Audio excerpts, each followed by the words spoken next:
Okay, the court is back on the record in State of Ohio versus Brandon Bellagio. The attorneys are in the courtroom. Mr. Bellagio, Officer Quayle are at table. And we are waiting for the jurors to stand. Please stand for the jury.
Okay, you may be seated. Thank you.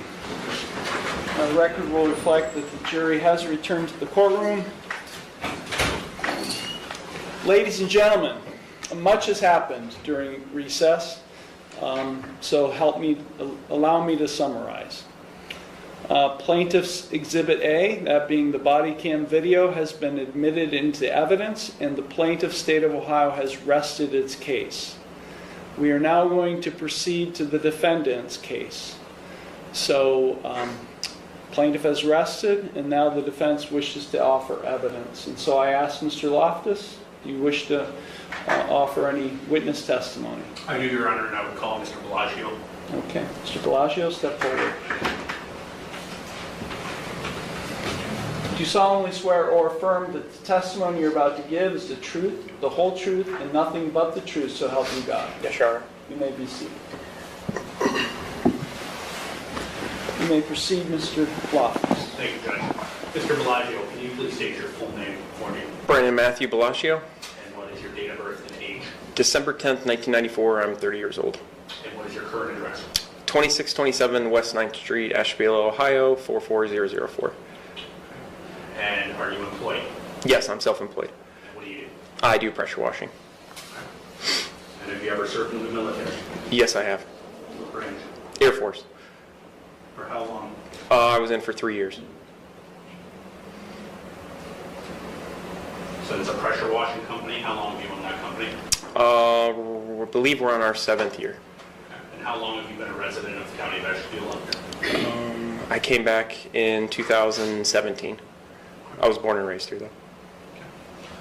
Now, Mr. Bellagio, you've heard the testimony about December 8th of 2024 when you were with your dad, correct? Yes. So I want you to explain to me what happened that day. Your father testified that you and him went out late morning around 9 or 10 o'clock. So please explain to me what happened that day. So we had planned to meet at Orlando's around the time frame of 9 or 10 o'clock, if I remember correctly. He was there first. I pulled in behind him. We had a talk about the rules and regulations that we were able to find with the purposes of using a drone for an attempt to scout the deer before you were to pursue them. I'm going to stop you right there. Yes. So you had a discussion with your dad. Yes. And what did you talk to him about? I informed him that you cannot have what they call a hunting implement, a bow, a gun, and be pursuing a deer or even be out of your truck with a drone in the air, that the drone has to be landed before you're in possession of a hunting implement. Okay. And that is something that you learned how? I saw a YouTube video of an ODNR officer talking about it, and I did some Google research to try and find any laws or regulations on it. So it's fair to say you tried to educate yourself to the best that you could before this was carried out? Absolutely. Okay.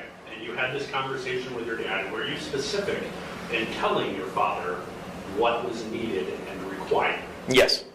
Okay. What did you say to your dad prior to him leaving your location? You mean before I left the location? Or before you left? Yes. I let him know that you can't have the hunting implement. I believe the day before I even sent him the video I had found.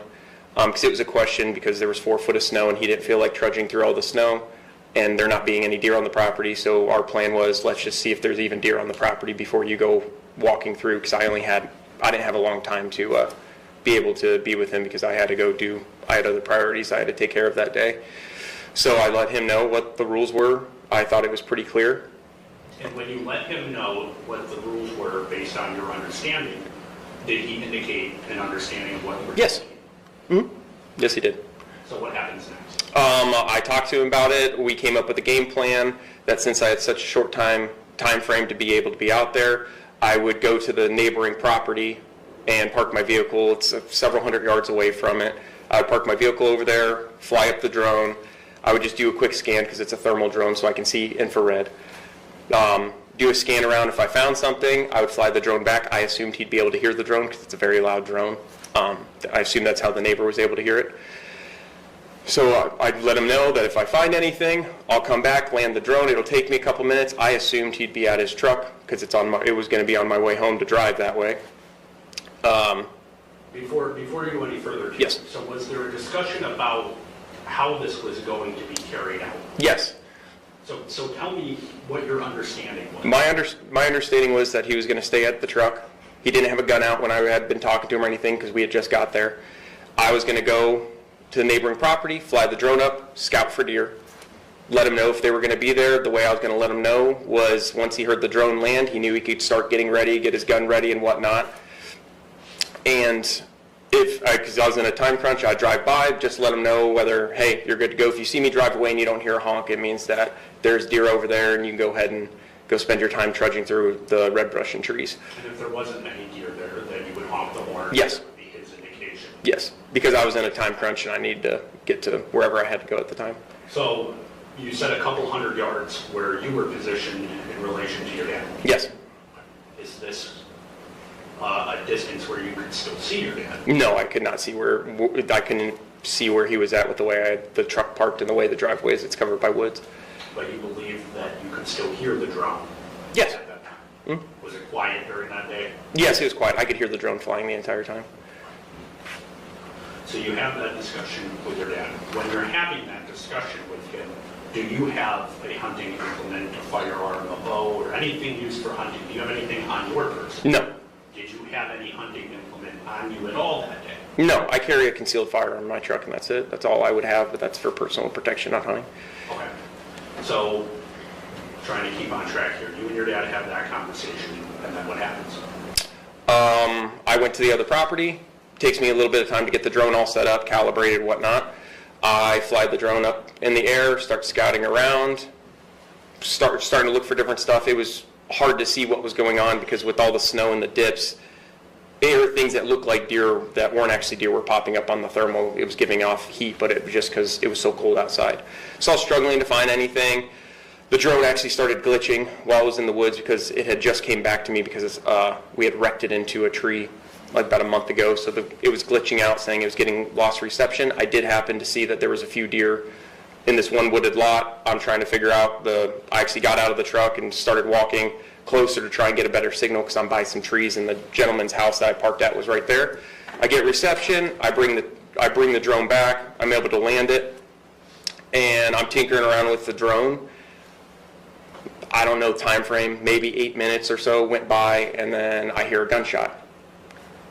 So I assumed, okay, cool. He knew the drone wasn't there. I actually kind of thought it was kind of fast. And so I went over there. I got everything packed up, went over there, walked out to him, and found out he had shot a deer. And he had my four-wheeler on the back of his truck. He went and grabbed the four-wheeler, pulled it out, loaded it up, and I left. And on my way leaving, I noticed that the DNR officers were driving down the road. Okay. So a couple things. When you said tinkering with your drone, were you trying to fix it or work on it? Yes, I was trying. It kept saying it needed recalibrated, and when it recalibrates, you have to hold it a certain way, spin it several different ways to get the compass inside of it to recalibrate. When you were doing that, trying to calibrate your drone and look at it, Were you ever flying it up? No, it has to be in your hand. The propellers can't be on. So after you landed the drone, and how did you land it? I landed it on I believe it was the hood I landed on the hood of my truck, so I have a big B, and I use that as my landing strip. Okay, so you landed it on the hood of your truck, and you messed with it for a period of 8 minutes or so? Around that, I would guess.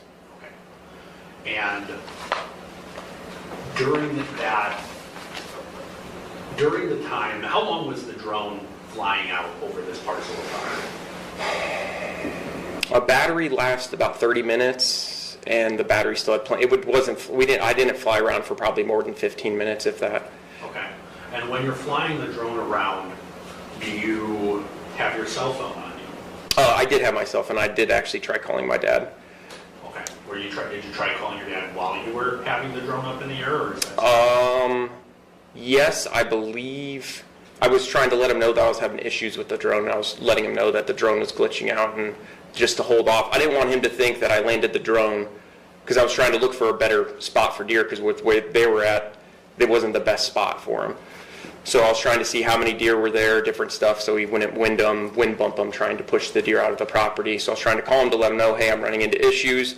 I'm going to get this fixed, get the drone back up there. Don't assume that you're good to go because you don't hear the drone flying. I'm still going to look for more deer. Okay. And when you're talking to him during this phone call while the drone is up in the air? He didn't have his cell phone on him. It went right to his voicemail. He didn't have his cell phone on his person at the time. So you weren't even able to talk to your father during this? No, we had no communication. So this isn't a situation where you called your dad and said, hey, there are 4 deer on the far right corner of this property? Nope. Nothing, no conversation of that ever occurred? Nope. Okay. So 8 minutes goes by and you hear a gunshot? Yes. What did you say you did right after that? Right after that, I packed everything up. There were several gunshots, maybe 3 gunshots. I can't remember exactly. And then I packed everything up, trudged my way over to where he was at, and that's when I found out that he had shot a deer. I said, okay, great. And then later on, we started talking about different stuff after I saw what was going on. I'm like, you got back here fast. And that's when he let me know that he was standing at the beginning of the... Sustained. So I'll ask it a different way. You said that you thought he got back there fast. Yes. Why did you think it was so fast? Because there was about 3.5, 4 foot of snow back there, and it sucked to walk through. It takes you time to get through it. And with where he was able to kick the deer out, I mean, I would assume it would have taken him longer from the time that he would have heard the drone land to the time he was able to actually go and push any of that property. And this is with your understanding that he is in his truck? Yes. I assumed he was in his truck from the get-go.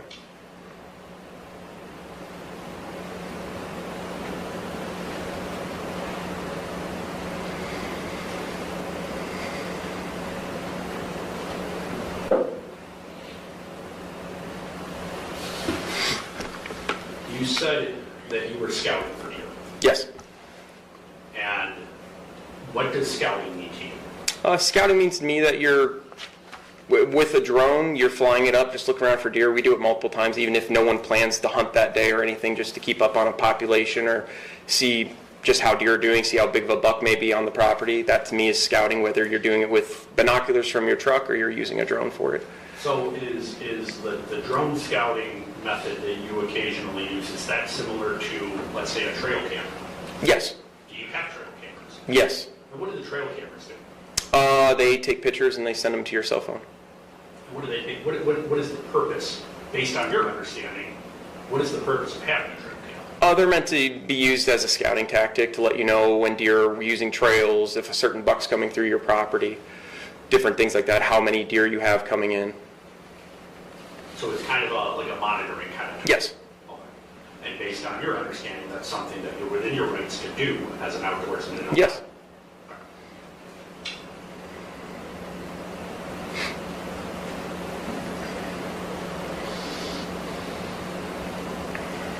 So take me through, you eventually meet up with your father at some point, right? Yes. Take me through what happens when you meet up with him. We talked about the deer, whatnot. I don't even think we went walking up to the deer. I asked him, I said, did you shoot it? He goes, yeah, I watched it fall down. And he shot it pretty far away from, it was probably 150 yards away, if I would say, from where we were standing. So I said, hey, instead of walking over and looking at it, let's just go get the four-wheeler that's on the back of the truck. We went and got the four-wheeler and then just drove out there, which actually was hard even for the four-wheeler to get through the snow. Went out, packed up the deer, brought it back, loaded it up, and we called it a day because I had to get out of there. Did you ever bring it to his attention that it seemed fast? Yes, I did. And that's when I had, in a way, let him know. We didn't in the moment because he was excited. He finally got a deer. He shot his first running deer. I can't remember the exact, if we talked about it then or talked about it after. It may have been we talked about it afterwards, after the DNR officer showed up at his house. And it was kind of one of those, you didn't follow the game plan of what we had talked about.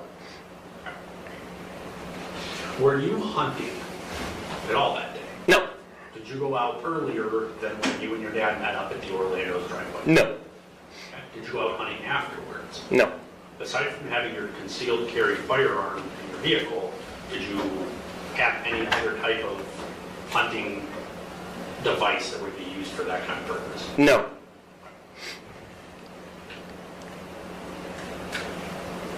So if it wasn't for your father hunting, there would have not even been a hunt occurred that day? No. It wouldn't have been.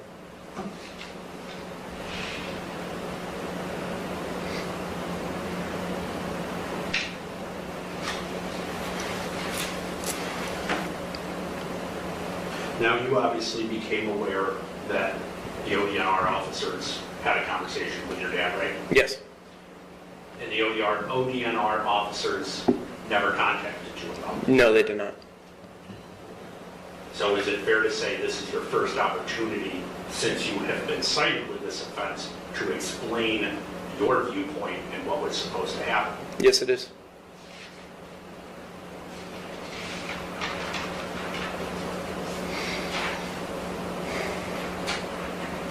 How long did you talk with your dad after the taking of the deer had occurred? We chit-chatted just a little bit. He told me what happened, some of the deer he saw. As far as time frame, I mean, just from by the time I got to him, by the time we got the four-wheeler and stuff, maybe 15, 20 minutes went by with everything. Separate ways? Yep, we went our separate ways. Okay. And in anticipation of doing this, because I want to clarify this, how did you try to educate yourself on the use of drones? I looked up for several days because several of my friends have bought drones. So we've all kind of tried figuring out, because it seems like it's something new. So it's hard to find exact laws. It doesn't seem like there's a book where you can just buy it and it says you can do this, this scenario is legal, this isn't. So I looked up anything I could on Google, and the best thing I found was on YouTube of an ODNR officer giving like 7 scenarios of when the drone is legal versus when it's not. And my takeaway from it was, just as long as you do not have a hunting implement in your possession while flying a drone, it is legal. And they went on to talk about if you wound a deer. Well, and I'm going to... Yeah, oh, sorry. I don't want to get into your 6 statements or anything like that. And that was your plan, that your dad was not going to employ his hunting implement until that was landed. Yes. And you had had a discussion about giving you some even extra time to make sure that that drone was not in the air at that point in time. Yes.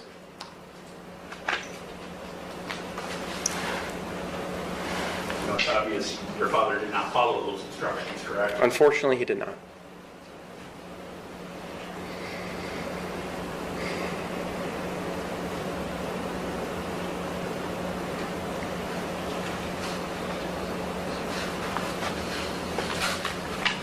No further questions at this time. Thank you. Thank you, Mr. Loftus. Cross-examination, Mr. Lewis. Thank you, Your Honor. Mr. Bellagio, sorry. It's okay. This is your drone, correct? Beg your pardon? This was your drone? Yes, it was. Okay. And it was your idea to use the drone? Yes. Okay. And what was the purpose of using the drone on that day? It was to scout the property to see if there would be deer out there. For what reason? There was a lot of snow, and so No. What I'm asking you is, why on that particular day did you fly your drone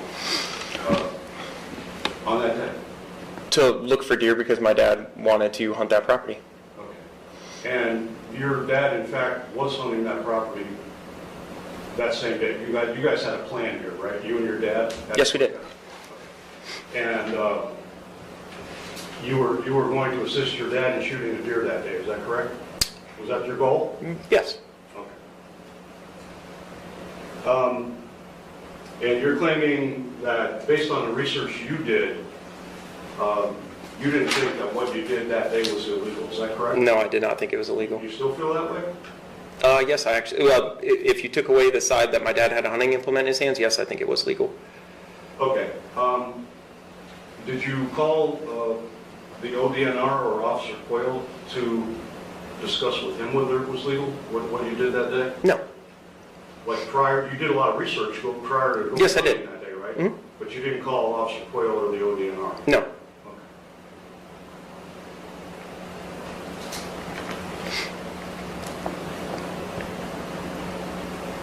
So you heard your dad testify, you saw the body cam video of your dad's interview with the officers. You had a system that day, right? But Yes. you and your dad had discussed a system of how you were going to let him know whether you saw a deer or not. Yes, we did. So honking the horn means there's no deer, Mm-hmm. and no honk means there's deer, right? Yes. Okay. And you indicated that you also tried to call your dad while you were flying the drone, is that correct? I know I called him after the drone had landed to let him know I was having issues. But you just testified that you tried to call your dad while the drone was flying, is that correct? I may have misworded that, but I don't think, no, the drone had been landed when I called my dad. Because I was going to let him know that the drone was having issues to not start hunting and thinking that the drone was landed and you can go ahead and start hunting because I was planning on flying the drone back up once I fixed it. Mr. Blasio, didn't you just testify that you tried to call your dad while the drone was in the air? I don't believe I said that exact phrase, is the drone was in the air, and if I did, I misspoke.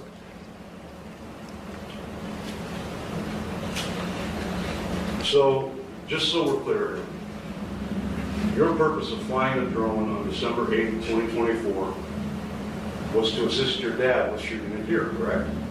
Yes, I was scouting the property so he could know if there's deer back there, yes.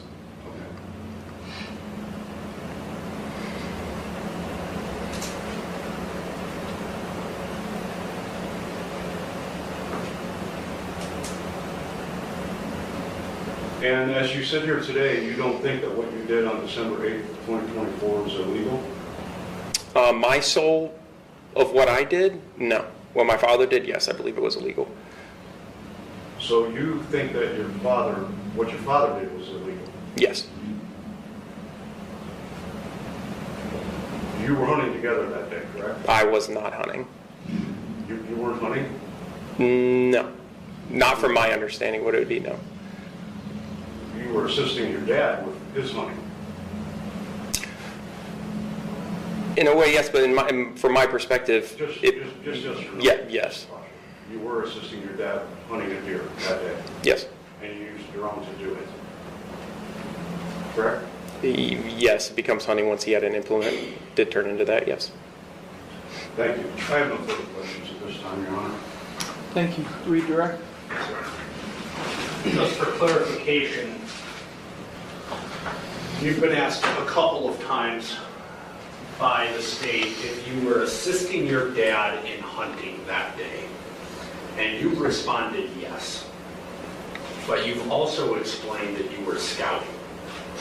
And you've provided a definition of what scouting means to you. So let me go back. When you deployed your drone, what was the purpose of that? To scout. To scout, which is again doing what? Scouting, in my opinion, once you had the hunting implement, that is now considered hunting.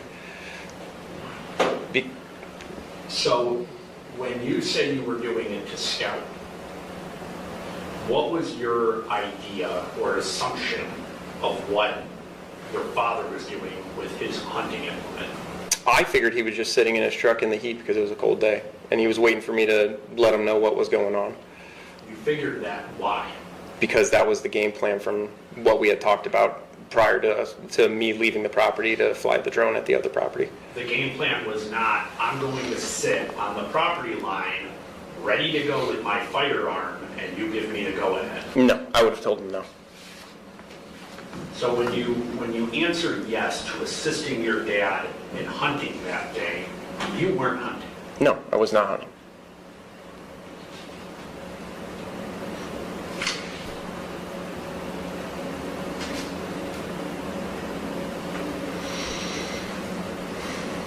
And at the time that you were scouting this property, like people do, you were under the belief that nobody was hunting, correct? Correct.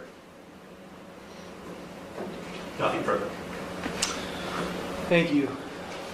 You're excused. Thank you, Your Honor. Counselor, can I see you up front?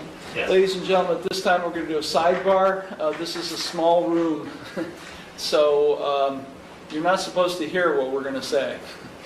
So anyways, we're going to whisper, but try not to listen to what we're saying. Do you intend to call officer? I was going to say he could really benefit from you recalling him, so you're not intending to call him. Okay, that's all. That's your last one?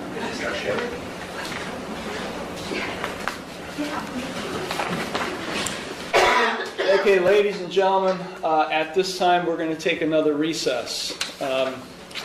Again, remember the instructions that I've given you already.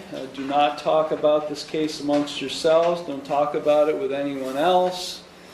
You may use your cell phone during the recess, but don't talk to anyone about who you use the cell phone with about this case or what's going on. Just remember the previous admonitions I've given you during the recess. Hopefully we'll be done with the recess soon. But if you're waiting a little longer than you anticipated, know that we're working on this case to get it ready for you. So at this time, we're going to ask that you go back to the jury room, and please stand for the jury room.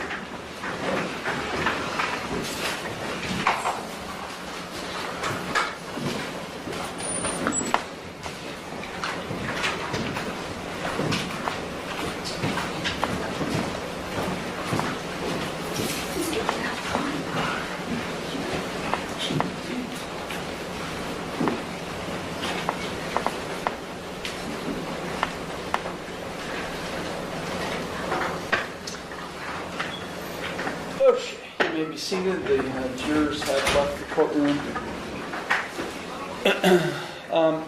Mr. Loftus, do you intend to offer any other evidence? I do not, Judge. Okay, so the defense rests. Yes. Okay, Mr. Lewis, do you intend to offer any rebuttal evidence? No, Your Honor.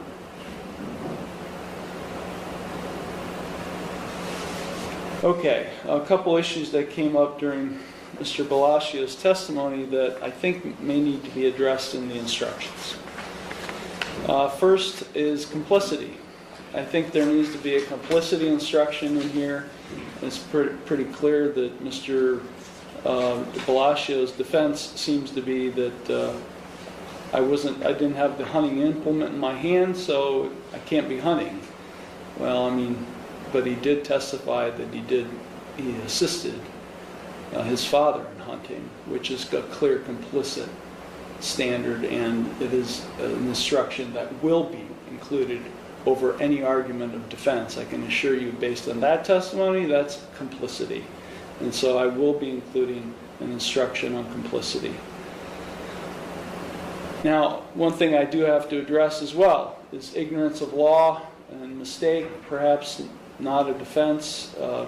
I don't know. There may be, I have to research whether that could be an additional instruction, because it seems Mr. Bellaccio is relying on ignorance of law. You know, I did a YouTube video. I went on YouTube and tried to learn about what the law was. But I'm not sure where I'm going with that one. I'm just telling you I need to do some research on that.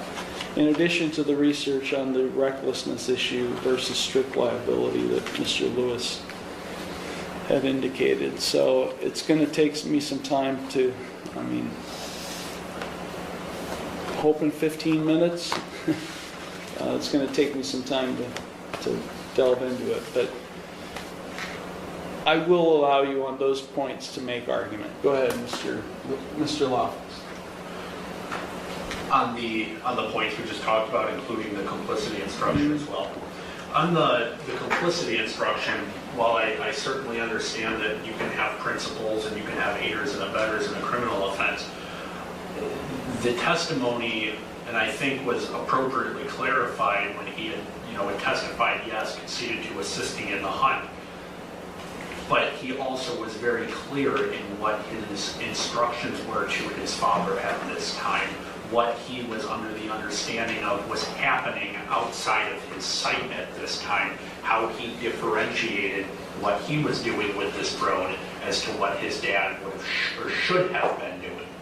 My client's position, and on that complicity instruction, had Mr. Bellagio not jumped the gun, no pun intended, we wouldn't be in this situation because we wouldn't have the act of hunting, because under the definition of hunting that is, with the court's charge,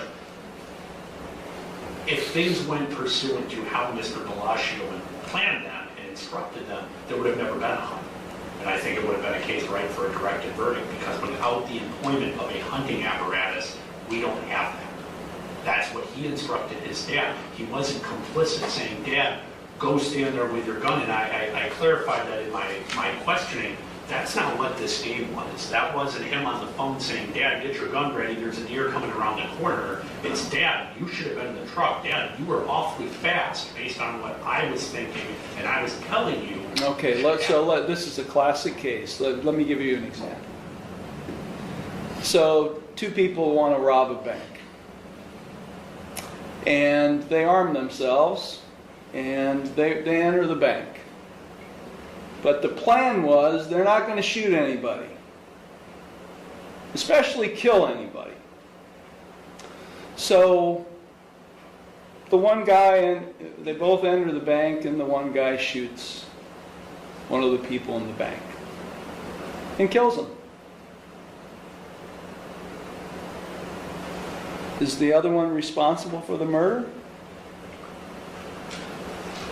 I think that is a very factually distinguishable case from what we have here. In that example, you have two direct participants that are in tandem doing the same thing, walking side by side each other, seeing the things that the other person is doing. I think that's very different than when we have no contact. What about the guy driving the car, the getaway car? Is he responsible for the murder? I think depending on what the evidence shows. But in this case, we even have testimony from the other party, Mike Bellagio, the father, who testified that he didn't follow these instructions. I think the testimony of both said, but the unrefuted testimony establishes that there was a plan created by these parties that did not include what actually happened. And it was the testimony of Mike that said, I disregarded these instructions and I kind of went rogue doing what I wanted to do. I think those are factually distinguishable, and I would argue that this case, while I certainly understand where the court's coming from, I don't think it calls for a complicity instruction. I don't think you have that active level of participation and meaningful, roles in this that you see with the examples. I don't know. From what I heard testified today, I don't think Michael Bellagio would have gone hunting without the aid of a drone that day because of all the snow. I don't think Michael Bellagio would have been hunting at all without the aid of a drone. And that, we're off the record, correct, Judge? No, we're on the record. Oh, are we on the record? Yeah, we are we're making legal arguments. While that the decision of whether to go out on the property and engage in a hunt, whether you say he would have never made that decision without the use of the drone, I think that's one point. But when you're talking about going hunting, just now when we say Mike Bellagio would not have went out and hunted absent the drone, absent the scouting, and when you're looking at the legal definition of hunting and employing that hunting implement, again, going back to everything that they had discussed, hunting happens at a specific time. Walking out to the property, traversing it, seeing what's going on, in the definition, yeah, it's not hunting. Would Mike Bellagio have chosen to get out of his recliner and go out into the snow on that property without the use of a drone? We can make arguments that he wouldn't have. But that's not what we're dealing with here. We're dealing with a very specific definition of hunting, and it's something that shouldn't have happened absent his. Hunting includes every attempt to kill or wound and every act of assistance to any other persons in killing or wounding or attempting to kill. That's included in the definition of hunt. But it goes on to say, while employing any device commonly used to kill or wound wild birds. Complicity. Look, I understand your arguments, Mr. Loftus, and I appreciate your zealous advocacy for your client, but there will be a complicity instruction included. You can make your arguments to the jury about, Michael Bellagio not following the instructions, and maybe they'll buy it, but I'm including a complicity instruction. The other instruction, which I'm also considering, is this whole, defense of I didn't know what the law was, or I tried to educate myself on the law. I'm not sure if I'm going to go. Mr. Lewis, we've been talking. I haven't even asked you. What's your position? I couldn't agree more. Mr. Brandon Bellagio testified that the purpose of using the drone that day was to assist his dad in shooting a deer. That's why we're here. And that's complicity, 100%. So yeah, I feel that the complicity instruction is, I think we'd be crazy not to put it in there. Also, the ignorance of the law instruction, which again was testified to by Brandon, I think that also needs to go be included in the jury instructions. Thank you. Okay, it's 10 till. Well, it's 1:51.